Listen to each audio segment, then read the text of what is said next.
Si je te partage cette vidéo, c'est que je m'y suis reconnu. Après l'avoir regardée, je ne vois plus les choses comme avant.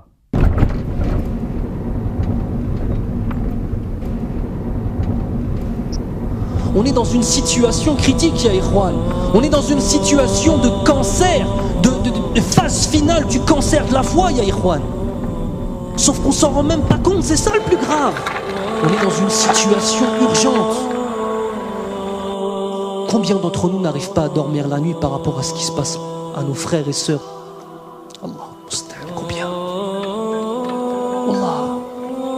Même al-mahabba, même le lien d'amour, fils Abilillah, il a tellement disparu à ce point-là. À ce point-là qu'on est sur Facebook, on voit un truc, on voit une vidéo avec nos frères et sœurs qui se font massacrer. Ah, rahimahumullah. Et 5 minutes après, on est en train de bahak avec quelqu'un au téléphone. Nos cœurs, ils sont morts à ce point-là, subhanallah. Au point que si quelqu'un, on ne le connaît pas, on ne sait pas l'aimer. C'est ça l'amour, fils Abilillah. Aimer pour Allah, c'est réussir à aimer quelqu'un que tu n'as jamais vu de ta vie, Yahri. Parce qu'il a une foi qu'il partage avec toi, qui est la chose la plus importante. Est-ce qu'on pense, ne serait-ce que dans nos doigts, à faire des doigts pour nos frères et sœurs à travers le monde? Partout. Est-ce que quand on voit ce qui se passe, nos cœurs ils se retournent? Est-ce qu'on a peur pour nos frères qui se fassent tuer dans la rue? Est-ce qu'on a peur pour eux?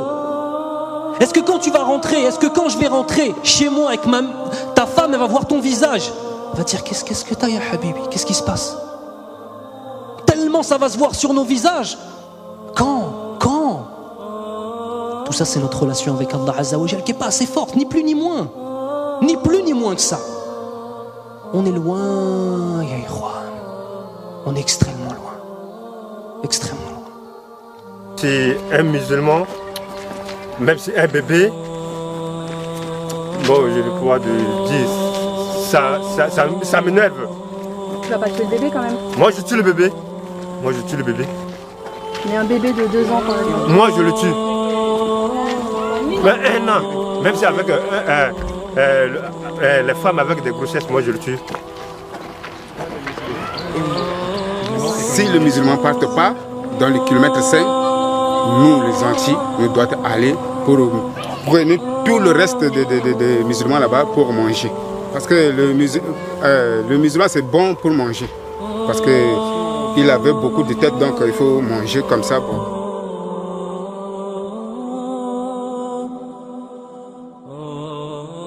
Le corps brûlé, on coupe la tête, jetée. Et prenez la tête pour taper avec le ballon. Ce n'est pas ça. On coupe notre corps là pour manger. Est-ce que dans nos yeux, est-ce qu'on mange le corps des gens? On ne mange pas. Ce sont les chiens qui mangent n'importe quoi. Mais nous, les gens comme nous là, comme vous là, on ne peut pas manger notre chair. C'est grave pour nous. C'est comme ça. En tant que moi, là, j'ai tout subi. La guerre, là, on dirait que ça vient rien que sur moi. Ils ont tué ma mère et mon père. Il ne reste que moi. Je suis seul maintenant. Je ne sais pas là où j'allais. C'est pour cela que je suis resté ici, à la base des réfugiés. Et moi, j'ai parti à l'école. J'ai promené. À mon retour, les anti-Balaka sont attaqués. Et je suis précipité d'aller à la maison. Je n'y suis pas arrivé. Et ils m'ont dit qu'ils ont tué mon père et ma mère. L'histoire d'un homme que j'ai rencontré ce matin au camp réfugié, il est en train de me raconter une histoire réelle qu'il a vécue sur le terrain. L'histoire c'est quoi? On a tué son fils, on l'a obligé de manger la chair de son propre fils. Il l'a mangé par obligation, mais ce dernier, il parlait en pleurant. Il me dit s'il pouvait pleurer avec du sang à lait, il le fera. Vraiment, et il a dit adieu à la viande. Lui, il va plus jamais manger de la chair, que ce soit la chair des animaux, comme poissons, etc. Il a juré de ne plus manger la viande parce qu'on l'a obligé de manger la chair de son fils, mes frères. C'est vraiment terrible. Ces gens-là, ce sont eux qui nous aident ici à vivre. Sans eux, on serait déjà morts. Parce que les vivres ils nous amènent des vivres chaque fois. Nous mangeons grâce à eux une fois par jour. Mais ça ne nous dérange pas. L'essentiel, c'est de vivre. Mais seulement, nous remercions beaucoup l'opinion internationale ainsi que les bienfaiteurs. Nos bienfaiteurs que vous êtes, alors nous vous encourageons de continuer à agir de la même façon pour ne pas que nous mourions de faim.